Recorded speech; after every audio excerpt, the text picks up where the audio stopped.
like night and day.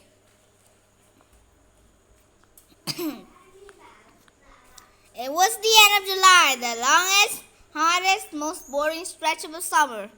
Simon had gone to the beach, watched the fireworks on the 4th of July, and spent a week at space camp. Now he had nothing to do.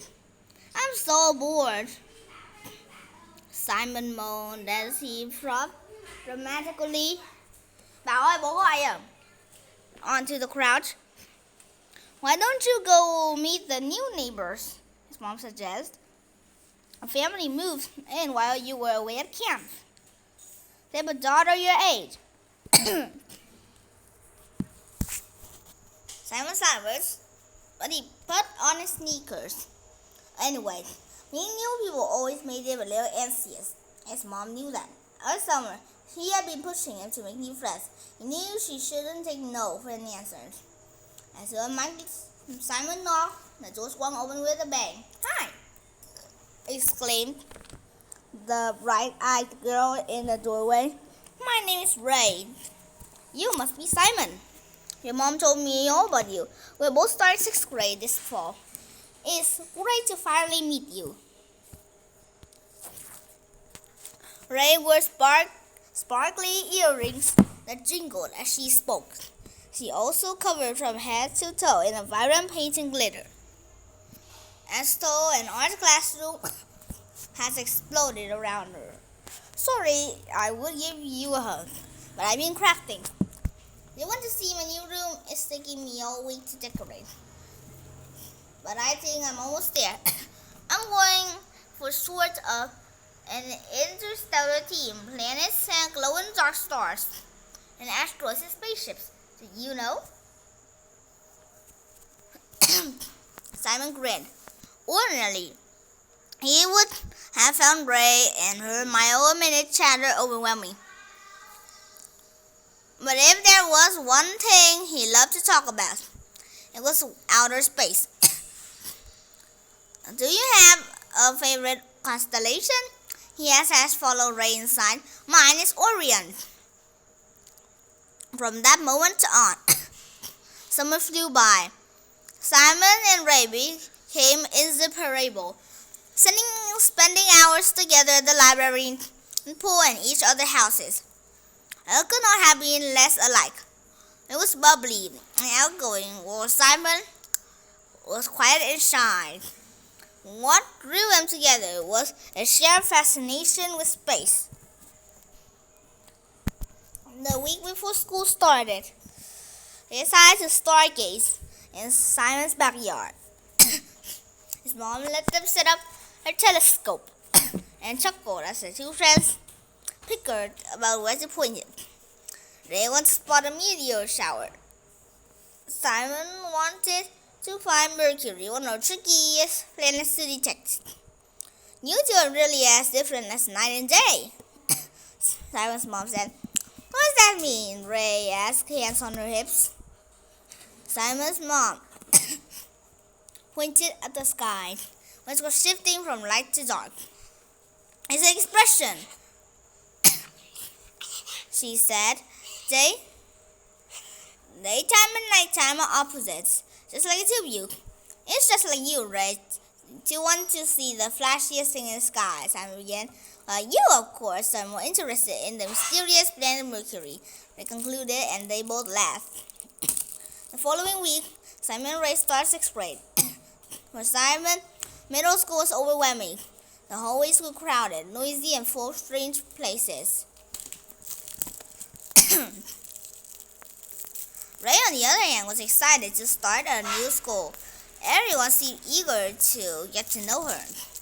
Within the first week, she persuaded the principal to let her form a space club, and she convinced Simon to become the first member. As the weeks went by, Ray grew more and more popular. The space club meetings had to move to larger classrooms. Their lunch table was so crowded. Their lunch table was so crowded that Simon sometimes ate in the library, where it was quieter. Simon understood why so many kids like Ray She's outgoing, hilarious, and confident. She attracts friends and moths to a flame. But as far as Simon concerned, middle school was hard enough without always being in the limelight.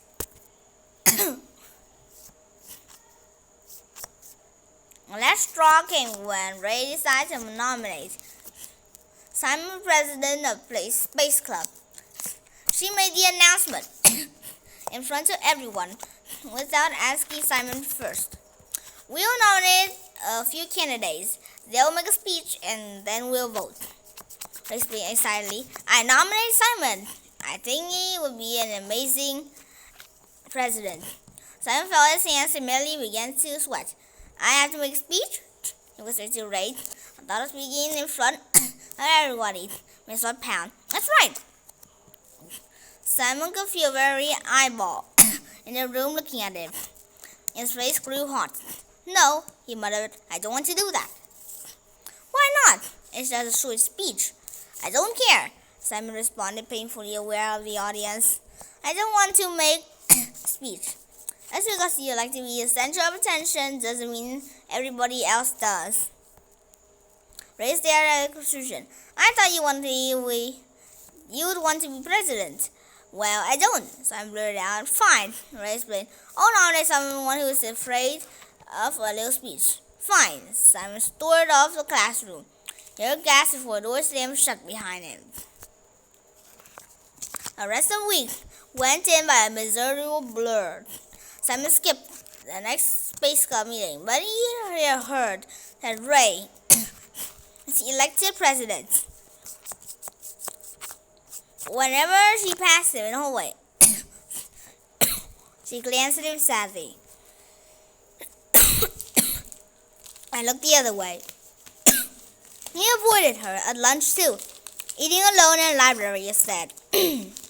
Unfortunately, he decided to go to the cafeteria to buy food.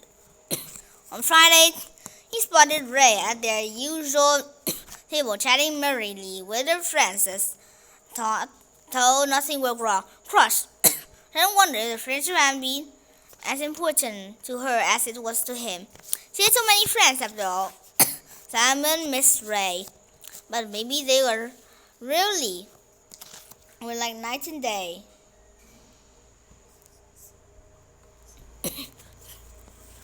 Maybe they were just too different to be friends.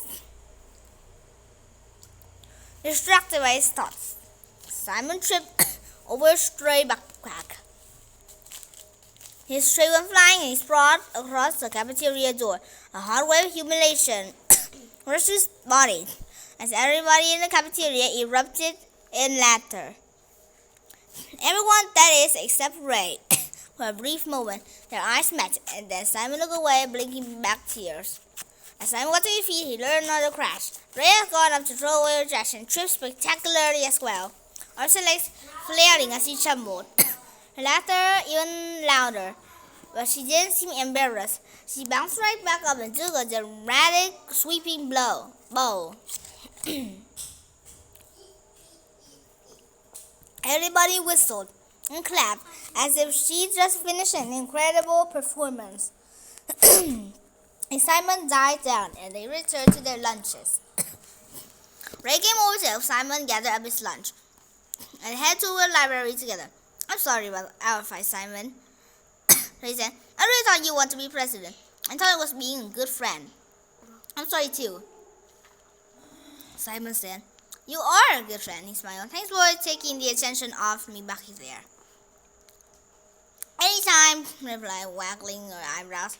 I don't always understand you, but I've always got your back. Can we be friends again? I've missed you. Sure, Simon said, grinning. I missed you too. As he settled down at the table in the library, Simon said, by the way, congratulations on being elected. You'll be a great president. Thanks, Ray replied.